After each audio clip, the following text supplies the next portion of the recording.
What's up, everyone? I hope you guys are doing well, and I hope that everyone out there is ready for something very interesting today, because I was looking on Reddit, because, I had to see all of the pictures of the Porgs and all the toys and the Funko Pop of the Porg that was just revealed, so I had to check that out, because I like Funkos. I'm a Funko guy, and I came across this other post about Forcebacks in The Last Jedi, and that's probably my favorite scene in The Force Awakens, is of Rey with the Force vision with the lightsaber. I just think everything about that scene is completely magnificent. So I was really excited to see this post on Reddit. So it's either extremely accurate most of the time or it's completely BS. So there's not really much of a middle ground. So I wanted to see what you guys, the community, thinks, because I can't really tell anybody I know about it who really knows as much about this as I do. And I know a lot of you guys do. So I really want you guys to take your time, give me some comments down below, because I'm interested in discussing this with you guys. So I'm going to read this post because it basically just outlines all of the 3 Forcebacks that we can expect to see in The Last Jedi based off of this post. Again, I'm not saying this is going to be in the movie. I'm just saying that it makes a lot of sense. So I wanted to get a community perspective. So without much more introduction, we're going to get going with it. So here it goes. There are a few Forcebacks in The Last Jedi, longer than ones in The Force Awakens, which is good because we had the one with Rey. First happens to Rey in The Last Jedi based off of this post, again stressing that. She sees herself saying goodbye to who we assume is her father, and going onto a ship with her mom. You don't really see anything of note of the mom. The man that you think is her dad is wearing a rebel pilot uniform like Luke wore on Hoth and Empire. She sees a stone hallway with a young boy standing at the end of it, crying. The hallway explodes as the Knight of Ren destroy it. Sounds of murder. The same boy crying continues and some echoed screams behind. Kylo Ren comes into the scene in his Force Awakens getup. Briefly, we see Snoke in the flesh. So that's the first one. And this seems very likely, especially when we take into the fact that in The Force Awakens we saw Kylo trying to interrogate Rey, but Rey was able to get inside Kylo's head. So clearly Rey would be able to develop her powers when she sees Luke, so at some point in the film, we obviously know Rey's going to get much stronger, and this would help hone that skill of her being able to get into Kylo's head. So with that in mind, this would really take that characteristic of Rey to the next level. So we got that. That's the first one. Let me go what you guys think about that one. But don't press enter and post that comment yet because we got 2 more to go over and I really want to know what you guys, the community, think about it. So the next 2, I don't know if they're really Forcebacks, but this one is from Luke. He's meditating at one point in the film and he's on Tatooine hearing the words of Obi-Wan giving the twisted and evil speech. He sees the funeral where he burnt his father. Construction of the temple with Leia holding a baby. A few happy moments with a young Ben, then the attack on his temple. Old Luke is shown visibly discomforted but continues his meditation. You see a younger Luke, angry, seeing the rubble of the temple. He sets fire to it himself. He gives something to R2 before leaving. We see an X-Wing fly towards Ahch-To. Then a somewhat younger Luke, still old but looks younger than Hamill in current pictures we've seen of him so far, walking up to the steps like Rey did in The Force Awakens. So this one, the only thing that gives me a little worry about this is seeing Leia hold the baby. Now, they could do what they did with Robert Downey Jr. in Civil War and kind of de-age her a bit. But other than that, I think this one kind of goes with what we've seen from the trailer so far. Hearing Obi-Wan, we heard Obi-Wan in the trailer, so that makes sense with this. So that kind of holds up for me. Old Luke is shown visibly discomforted, and then when it says we see still old but younger, there was actually a picture from D23 that I will show you guys now, where, I never really paid attention to it, but I always thought that Mark looked really good in this, and maybe it's just because he looks a little younger.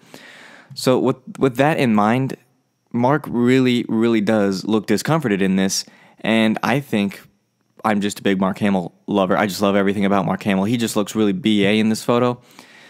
So I'd like to say that could make sense with what the description of Luke we were just given there. And also when we see the temple burning in the trailer, that would make sense if what we see in the trailer is a flashback of Luke's Jedi temple being taken down. So that's this one. Let me know what you guys think on this one. I would say this isn't as strong as the first one, but I definitely see this being able to be told once we get more story, because we're only taking this with the leaks we know and with the Force Awakens film. And they've done really well with kind of holding a lot of information, a lot of major plot details about this film under wraps. We've been getting glimpses of what this might look like or what a set might look like, but we haven't really gotten huge plot details. So this next and final flashback is from Kylo, which I think sounds really interesting. I think this is a stronger one. So I would say, before I go over the... Well, actually, we'll get to that in a second. So the final flashback, or Forceback, is from Kylo. He's in his private quarters, similar to The Force Awakens, talking to Vader's helmet. We never saw that destroyed. We just seen it in the one scene in The Force Awakens. You see himself with Han as a young boy, sitting in the co-pilot seat of the Millennium Falcon. Han has a couple of lines, though you don't see his face, just Ben looking up towards the pilot seat. Don't tell your mother. Han's only line when he motions for Ben to try piloting. You then hear Han's line from The Force Awakens, "Come back, we miss you," as it shows Han touching Kylo's face after he's impaled. It ends there, and Kylo crushes his helmet. Kylo crushes his helmet was kind of the key clincher on this for me, where we see that in the trailer. It would make a lot of sense for Kylo to have a Forceback of this type of something like this on his mind, especially because he really looked weak, and we get that in the novelization of The Force Awakens, that he feels much weaker. It didn't go as he planned when he killed Han. He was expecting to feel powerful. He felt weak and ashamed. The Han has a couple of lines. I've done a couple videos about Han appearing in The Last Jedi in some capacity, and this would work considering Harrison Ford still had that 2-contract deal when he signed on for The Force Awakens. So I guess he didn't have to physically appear, but in some form he was in it, and his voice would count. So Han has the couple of lines, "Don't tell your mother." That would make sense. Han, Kylo, pilot. He's in his private quarters. Also makes sense. Somewhere that he goes. This seems to be his place of therapy. When he's not talking to Snoke, he's trying to talk to Vader, which makes a lot of sense with everything we've seen about his character and how obsessed he is. We know he's going to be more obsessed with him in this film. So overall, I would say, back to what I was going to say before I read this one, is the way of the strength of each of these. I would say it would be the Rey and Kylo are probably very strong. I would say that Rey is number one, because that would dip into the flashback we see of Kylo. So I would say Rey number one, the Kylo number two, in strength of probability that we actually see this come to fruition.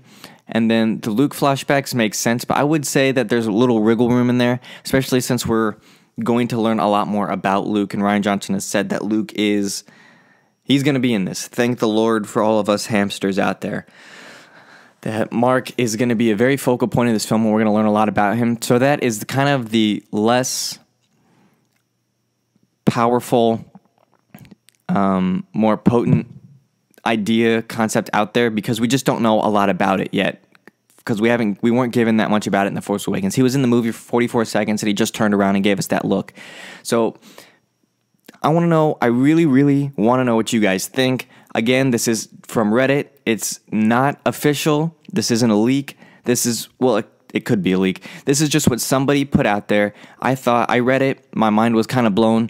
I really wanted to get a sense of what everybody thought out here in the community, because I want to talk to you guys, because I genuinely care about this franchise, and I really am really into the lore, into the story of this particular trilogy, just because they've done so much, and they've played with every the prequel trilogy a little bit with the Forceback, and they've also played with the original trilogy, especially in this Forceback. So these Forcebacks are really just the coolest thing for me to do. And I just really wanted to get a community perspective on what you guys would like to see in this, if you don't think these are legit, or if you do think that there was a lot of probability that we could see this in the film and see it come to fruition. I want to know what you guys think about that too. So please give me some comments. At least if this was food for thought, give this video a thumbs up. And if you're a daily coffee drinker, as always, try and click that bell and give the subscribe button, because that really does help out the channel a lot. And I love to bring as many people into this conversation as we can, specifically just because I'm so into these Forcebacks. Thank you guys for watching, and as always, keep loving Star Wars.